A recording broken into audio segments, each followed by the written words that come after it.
Let's now head to Abia State, where Governor Otti says significant efforts have been made to enhance the infrastructure landscape of the state with a renewed focus on road projects.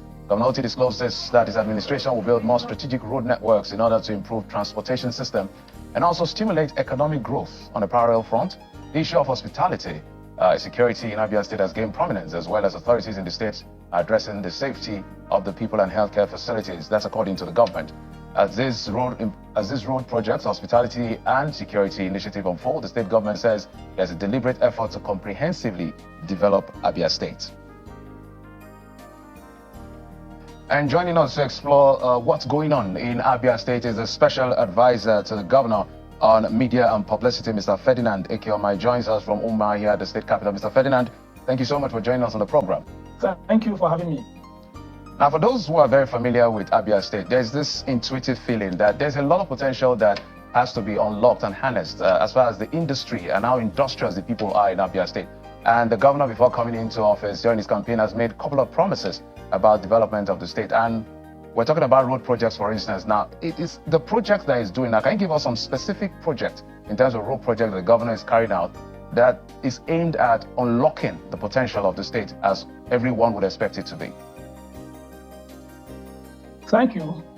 Prior to his assumption of office, Abia, especially Abia, became a negative reference point. And one of the reasons was infrastructural decay. So when the governor was campaigning, he made specific promise. In fact, to use his word, we are going to invest in road infrastructure with anger.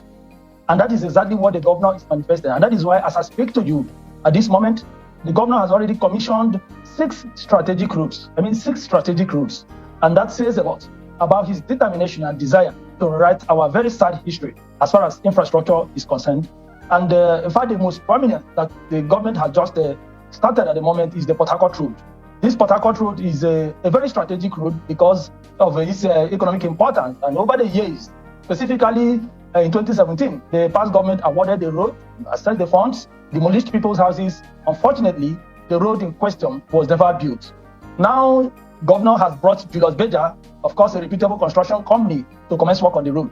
If you followed what happened on the day the road was flagged off, you could see people shedding tears of joy because it looked like a dream to them. But that is a reality that has come in, that has started. And that says a lot about the vision of the government, governor, because his belief is that if you do not invest in infrastructure, then whatever arrangements, that border on investment, whether it's also waste management, to clean up Abia. Everybody's aware when it comes to environment, people see Abia as a refuse dump, as a filter place. And the governor is quickly writing that very sad history. And that is why if you move around Abia, you will discover that the place is really new, and the people are so excited about that. Yeah, Mr. Ferdinand, if you can hear me, if I can butt in, Mr. Ferdinand, just because of time. I'm happy you mentioned the issue of Abia, for instance, because Abia is clearly, Umuahia may be the capital of Abia State, but Abia is undeniably the gateway. So what are the specific plans for Abia to give it, because it's already done 6 months rather, remaining 3.5 years if he chooses to run for a second term. So what is he going to do to make Abia that destination of choice for everybody who thinks of industry? Okay, I just mentioned road infrastructure, and I did say that he has already commissioned 6 strategic routes. And there are many ongoing road projects that he has started, because for him, that is a takeoff point. Building road infrastructure would attract the necessary, investment and investors in the city. And of course, trying to create an enabling environment for ease of doing business. Nobody will want to come to a place where touts and hoodlums are in charge. So, double taxation, extortion, and all kinds of activities that endanger economic activities are being swiftly and decisively dealt with. So the governor is investing massively in infrastructure to ensure that the potential investors come to the city to invest, and also create the enabling environment to do it with so much passion and commitment. I'm so sorry. I wouldn't want to stop you, but not a problem. We'll be following up development in your state, of course. We'll keep talking to the government as these things happen and ask questions about where we need clarity. Thank you so much, Mr. Ferdinand Ekeoma, the special advisor to Dr. Otti, the governor of Abia State on media and publicity. Thank you for coming on the program. Thank you.